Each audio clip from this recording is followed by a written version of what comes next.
The 5 positions of leadership is a framework for us to understand the various styles of leadership and also for new leaders to have a better understanding of how they're leading. Let me just quickly cover the 5 positions. The first position is called position 0. I call it self-command. Self-command, in short, is being able to be who you say you are. Position 1 is to lead from in front. In short, it's about being able to set an example. Position 2 is to lead from beside. In short, position 2 is about being able to lead from a position of empathy and influence.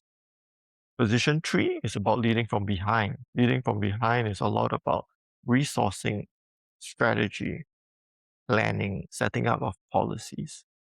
And position 4 is about leading from within. Leading from within talks about the culture of the team, talks about the beliefs and the morality of the team. So that, in short, is the 5 positions of leadership. Let me go a little bit into each of these positions. So let's talk about position 0 first. Position 0 is about self-command. The 3 main things in position 0 is 1, humility, being able to maintain a posture that has an accurate view of yourself. That means you don't look down on yourself. Neither are you arrogant, neither are you proud. You're able to maintain that neutral state of accurate self-view about who you are, where you are in terms of your capabilities, and where you are relative to others. We're also talking about diligence and resilience. If you say, I'm going to keep to the budget, are you diligent in seeing through that budget? Are you diligent in making sure that every expenditure that you make meets the budget? It's about resilience. That means even when things don't go according to plan, can you still get to your goals? It's also about integrity. Are you who you say you are? If you say that I'm going to lose some weight, do you actually get down to losing that weight? If you say that I'm going to accomplish this goal, do you actually get down to doing it and seeing it through? That integrity, being who you say you are in every situation, being diligent in every situation, being responsible, being humble enough to have an accurate view of yourself in the circumstance. Let's talk a little bit about position 1. Position 1 is usually where most leaders start out. Position 1 is a lot about setting an example. Setting an example usually means, see, this is how I do it. See, this is the standard that we're going to set. And you do it first so that other people can follow. That's usually where most leaders start out when you're leading for the first time. You see that in movies where you see the officer leading the charge into the fight. That's very position 1 kind of leadership. We also can talk about the energy that you bring to the team, right?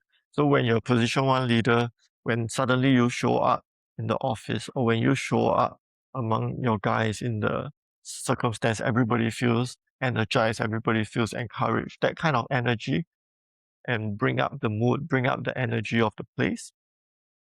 There is one more aspect of position 1 leadership, which is having to set consequences, which means that once you set the ground rules, then what happens when there's a breach of the ground rules? Are you able to impose the consequences? Do you see it through? Now, if you don't impose the consequences, then other people will see it and then they will then think or they will then behave knowing that the consequences don't happen. So it's a very position 1 leadership thing that you have to set the consequences and you have to carry out the consequences. So that's all in position 1. Let's talk a little bit about position 2. Position 2 is about leading from beside. The word that comes to mind in position 2 is empathy. So when somebody used to be a top performer but suddenly seems to be struggling, do you check in with the person? Do you check in on their personal life? Do you check in whether they are doing all right?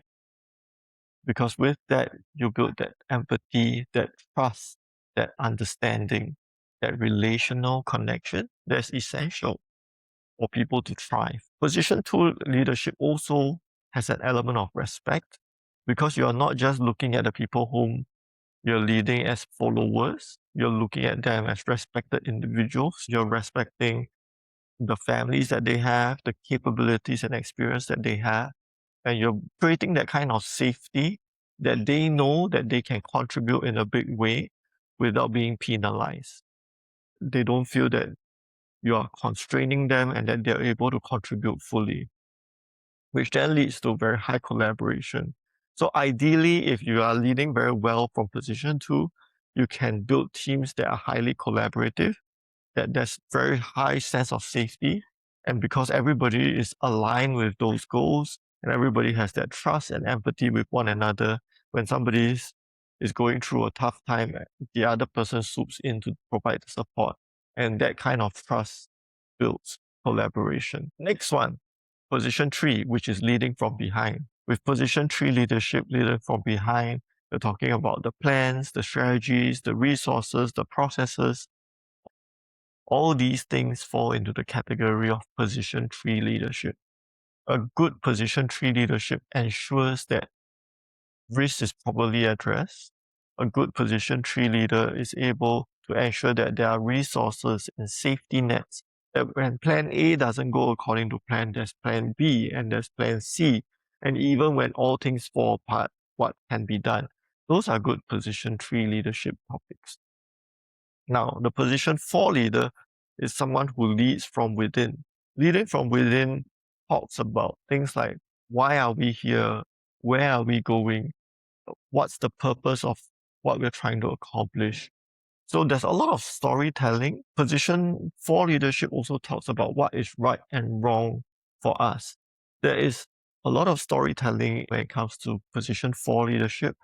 They'll tell the law, the origin of this company, the origin of the team, why did they start this shop, why did they start this business, what makes it right, what makes it wrong, what was their objective, why this is important. It's almost like building a belief system, a culture, an inner life of what the company believes in. The person that comes to mind whenever I think about position 4 leadership is Mr. Lee Kuan Yew himself.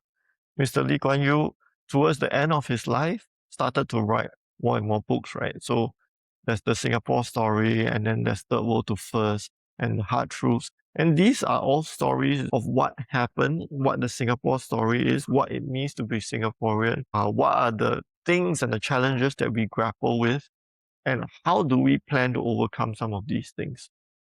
So these form the law and the culture and the belief system of the team. So that's position 4 leadership.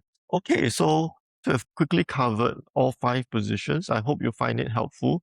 I'm sure there's a lot more examples that are worth diving into as we continue to build out this series. I hope you find it useful. God bless. See you next time.